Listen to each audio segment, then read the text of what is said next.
Hey friends, it's Greg Corrali, and this is The Real Deal. Yes, The Real Deal is back after a 3-year hiatus, and today I'm going to share essential number 6 of my 10 essentials of safety excellence, something called ubiquitous employee engagement. Woo, ubiquitous employee engagement, fancy words. Well, let's break it down to start out with here. Let's talk about a definition. So let's take employee engagement first. I mean, you know what employee engagement is, right? I mean, if you've worked in industry for any length of time, you've worked with tens of employees, thousands of employees, even a handful of employees. You know what an engaged employee looks like, sounds like, feels like, right? Someone who's positive every day, they're into their work, they're into the job, they look for ways to get things done. Not for ways to get out of the job, not providing excuses, but they figure out how to improvise and adapt and overcome and get it done. Get it done for the company that they work for every day. They love their job. They love what they're doing. They're tapped for their ideas and potential. So that's the practical reality of employee engagement. Now let's look up what it says online about employee engagement. So there's a number of definitions. So I'm going to give you one that I found here that's interesting and entertaining. Employee engagement is a human resources concept. Really? HR? Okay. A human resources concept that describes the level of enthusiasm and dedication a worker feels toward their job. I'm finding it difficult to get over this HR concept. I mean, HR, they hardly have any employees working for them. It's the line organization that has all the employees that they're engaging with every day and all kinds of activities on how to get things done, how to get the job done for the company. It's not HR, but look, give HR credit. I'm sure they went to a conference and went to a course or two, and they became experts in employee engagement, and now they advise us, line managers, how to get things done by engaging your employees. So let's leave that where it is. So it's a concept that describes the level of enthusiasm and dedication a worker feels toward their job. Engaged employees care about their work and about the performance of the company and feel that their efforts make a difference. That's kind of consistent with how I talked about it in practical terms. All right, so that's employee engagement. What about ubiquitous, the fancy word? I'm sure you've heard of it here and there. So let's look up what it says for ubiquitous. Ubiquitous definition: existing or being everywhere at the same time, constantly encountered, widespread. So I heard somebody describe it many years ago, and I think it's true. The best example of ubiquitous is a Wi-Fi signal. Wi-Fi is ubiquitous. It's everywhere. It's widespread. It's encountered no matter where you go. I'm in my house right now. We have 3 Wi-Fi networks. But when I dial up the Wi-Fi here, I might get 10 or 12 Wi-Fi networks. I get the neighbor's network and the neighbors all around us. I get the 3 we have, you name it. When you walk into a coffee shop, you try to call up Wi-Fi networks, you're going to get at least a half a dozen, maybe a dozen Wi-Fi networks. So Wi-Fi is truly ubiquitous. Everybody can connect online these days. So employee engagement, that's ubiquitous. Engaged employees that are everywhere. It's widespread. You're starting to get the concept now? And I truly believe that that's what it takes. That's one of the 10 essentials of my 10 essentials to safety excellence that you need in order to achieve safety excellence. Look, engaged employees, they care about the health, safety, and well-being of themselves, their coworkers, and the communities they serve. Engaged employees, they own the safety effort in their hearts and in their minds. Bottom line, engaged employees produce safer workplaces. Did you catch that? Because if you missed it, that's safety solid gold right there. Engaged employees produce safer workplaces. Look, let's expand from here. Today I'm going to answer 3 questions that I think are critical. The answers to those are critical to help describe ubiquitous employee engagement and how it produces better safety results. So I'm going to answer who, how, and why. Who needs to be engaged in the safety effort? How do they need to be engaged? And most importantly, why do they need to be engaged in the safety effort? And by the safety effort, I mean, of course, everything that your company is doing when it comes to safety, all the safety activities, all the safety actions. So those are the three questions I'm going to answer, and then I'm going to close with a brief story about how engaged employees produce safer workplaces and better safety results. All right, who needs to be involved in the safety effort? Now, the simpler question might be, who doesn't need to be involved in the safety effort? Anyone? Anyone at all? No, everyone needs to be involved in the safety effort. And when I say everyone, here's who I mean. Craft and frontline workers, frontline or first line supervisors, safety professionals, managers, executives, union leaders, and even staff.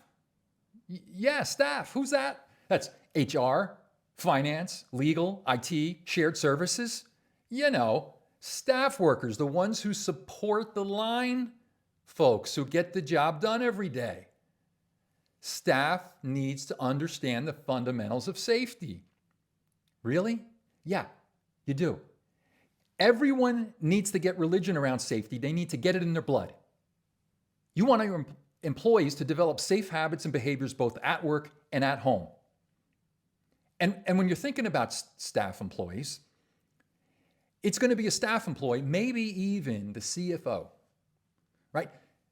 A line vice president or senior vice president of operations is going to come in with the corporate safety director, and they're going to make a pitch to the senior executive team that they need to implement this new safety program or aspect of the program. All right? Here's what it's going to cost. Here's the value it's going to provide. The CFO, what is he or she going to tune into? How much is this going to cost, and is it worth it?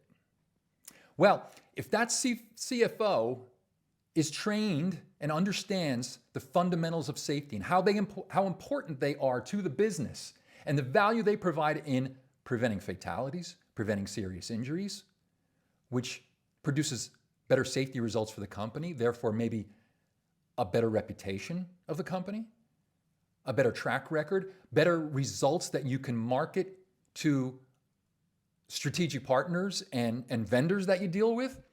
Now you're talking. Now maybe the CFO is going to get it, right? Okay, I'm obviously having a little bit fun here with the CFO and some of the staff functions. Staff are critical. You just don't need as many as you have, okay? The companies are bloated with staff people. All right, second question. That was the who. Now we're going to get to the how. How do they need to be involved in the safety effort? Oh, let me count the ways. Let's list a few. Job briefs. You know what a job brief is? Everybody associated with a particular job or task gets together. They discuss the job. They talk about individual responsibilities, who's going to do what. They talk about the safety hazards on the job and can they eliminate those hazards or mitigate them? What PPE are they going to wear? What work procedures are they going to follow? You name it. OSHA requires job briefs. And almost every organization over a certain number of employees is subject to OSHA regulations, and they perform job briefs by regulatory requirement. So they can perform job safety analyses or job hazard analysis. Employees can be involved in safety training and education. They can either give it or they can receive it. Employees can be involved in safety committees, safety councils, or grassroots safety committees, as they're called. I'm sure there are safety performance reviews that go on as part of maybe monthly management review meetings. How about event or incident investigations?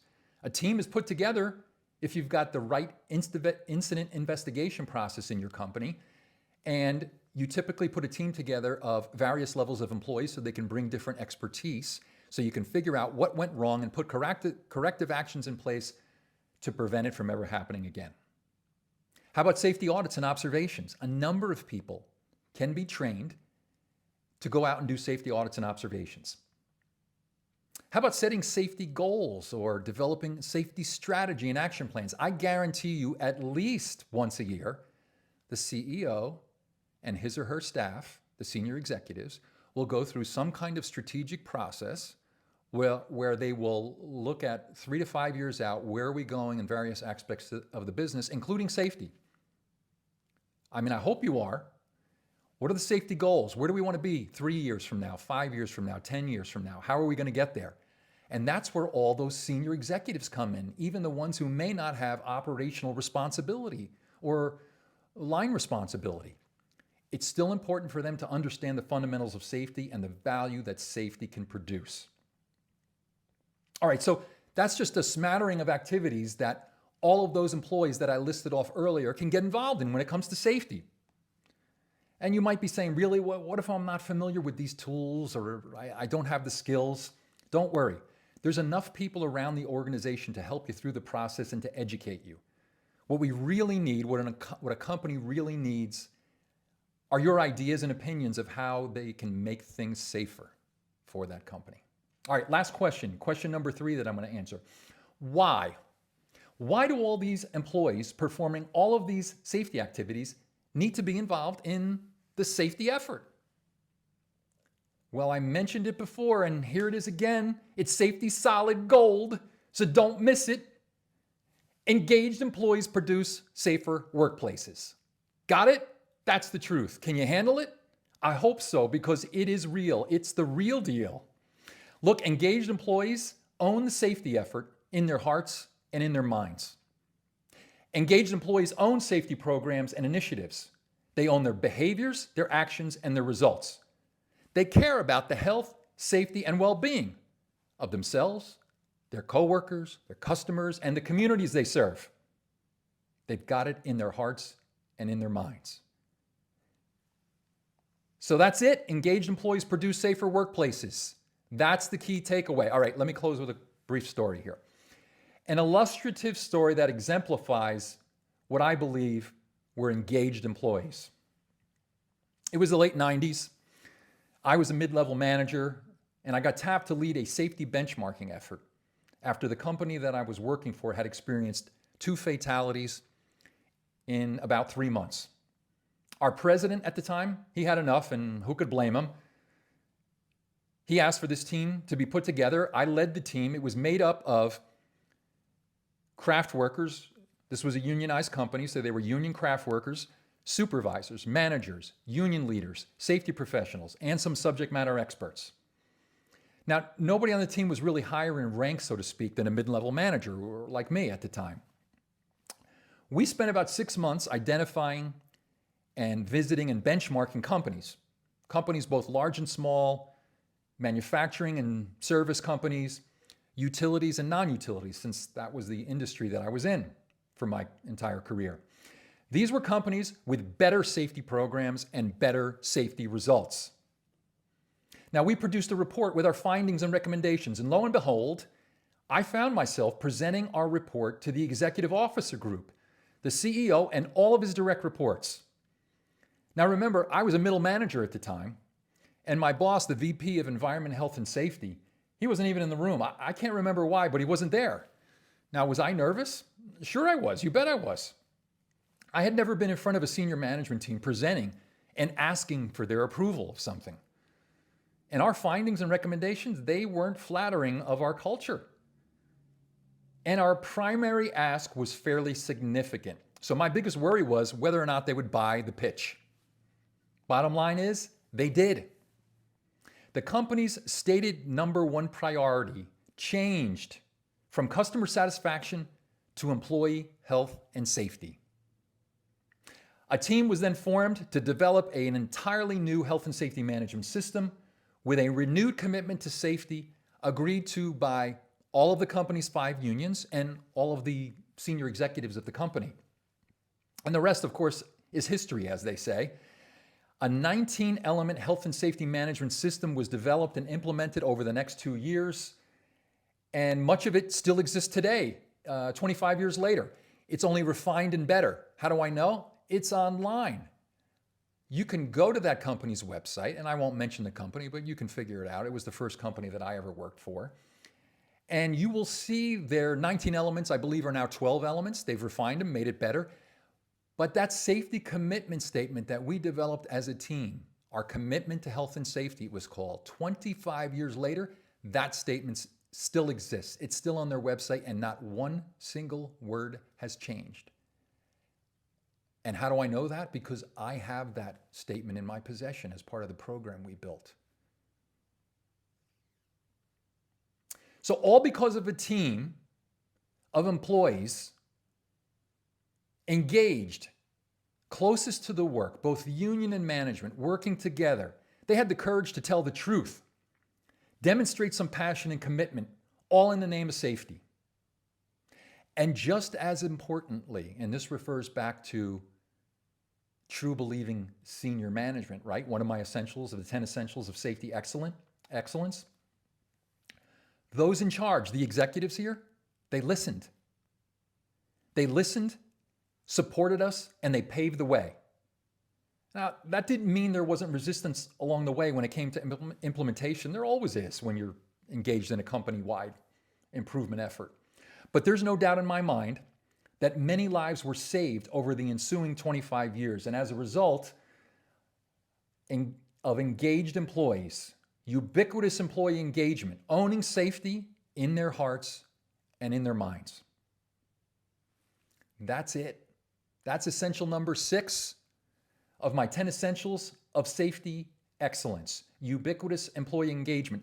Thanks for tuning in. I'll be back next week with essential number 7 of my 10 essentials of safety excellence as we start to discuss the performance elements of safety excellence. See you next week, and until then, take it slow and be safe.